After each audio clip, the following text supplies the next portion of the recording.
believe that every single year 3 million people sit the IELTS exam? That's like 10 times the population of Tonga. And to get a place in a university like this one, Cambridge, you need a 7.0 in all 4 areas of the exam, including the speaking part. But how hard is this speaking part? Can a native English speaker pass this part of the test relying solely on their ability to speak English? We've come to the birthplace of where it all began for the IELTS exam to see whether native English speakers can pass this test without any preparation. And today we're specifically going to be focusing on part 1 of the IELTS speaking test.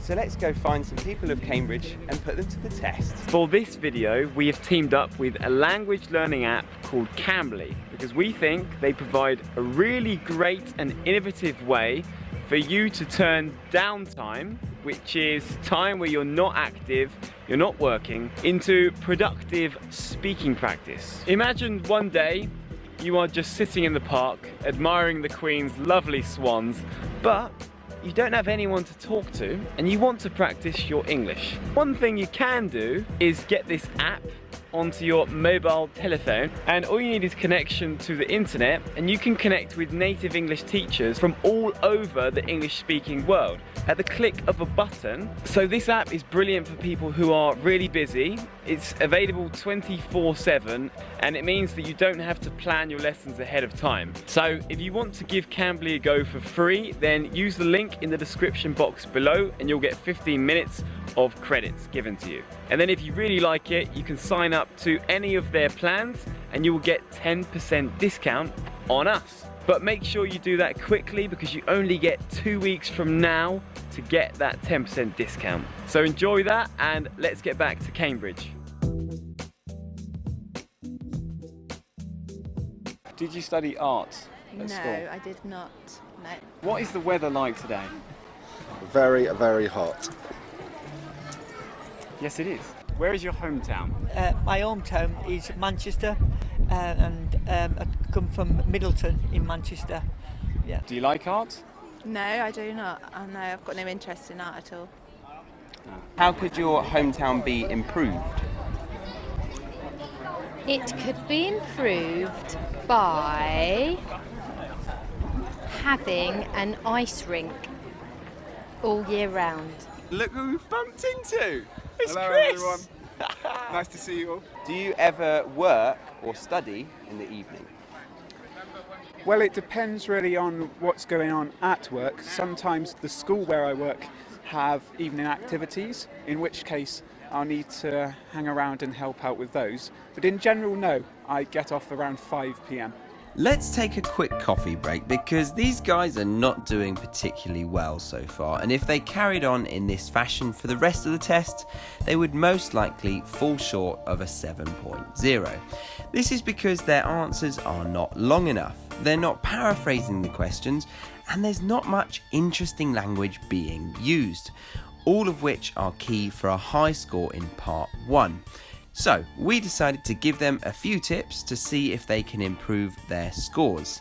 Let's see how they get on. What is your favourite mode of transport, Mary?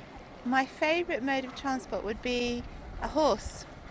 We've got horses at home, love a horse. My daughter rides, I ride, and I prefer to go by horse and carriage to most things. Amazing! Do you enjoy your birthday? I love my birthday. It was my birthday about 2 weeks ago, so a summer birthday. It's fantastic.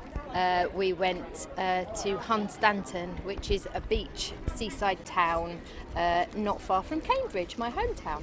About 2 hours in the car. And it was really sunny, and it was very nice. Lovely. Do you often watch TV? Do you know what? I don't actually watch a lot of TV, to be honest. Yeah. I haven't got time to watch TV. I've got 2 young children, a 2.5-year-old and a 14-week-old. So when I get home from the market, packed up and done, I have to deal with them, and by that time it's ready to sit down and just chill, speak to my other half and then go to bed. Do you like your hometown? Yes. Used to like it, but now I've been down in Newmarket now for 47 years. I'd never move back to Manchester now because this is my town. This is my home now, Newmarket, and I love it. Yeah. Okay. And we come over to Cambridge about once a month. You can't beat it, can you?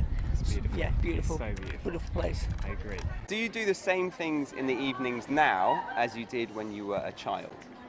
Some of the things are the same.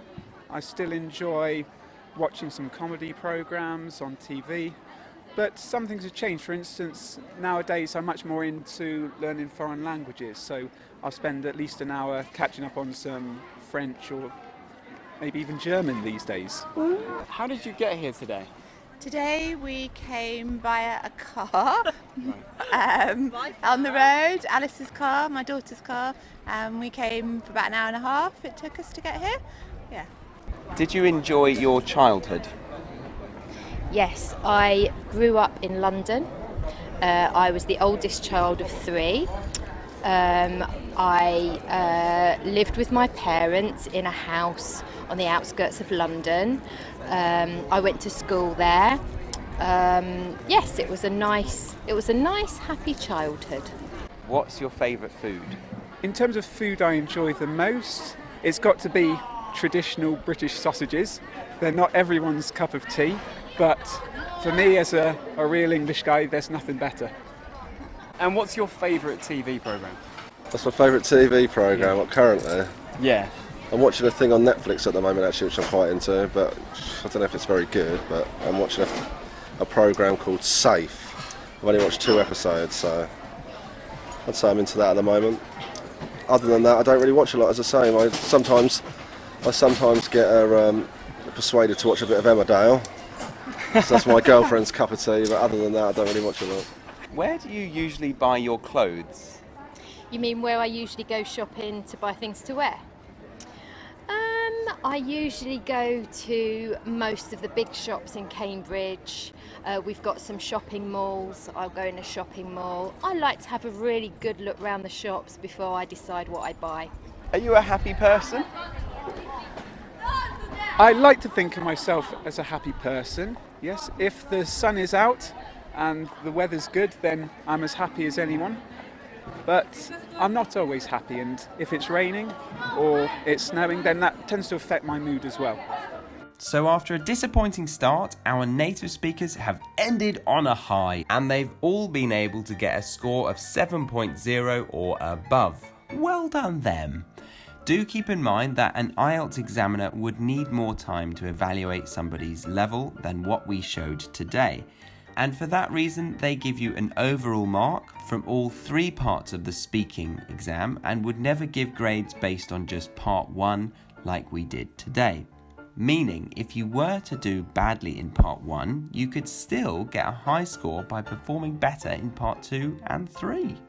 So we really hope that you have found this video fun and also informative if you are preparing yourself for the IELTS speaking exam.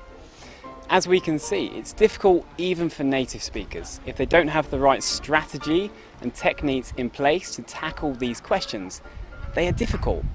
So when it comes to your exam, take it seriously. Find a teacher, find the free resources online or even Cambly that can help you to answer these questions well and give the examiners exactly what they are looking for. Good luck in your exam and see you again soon for another video.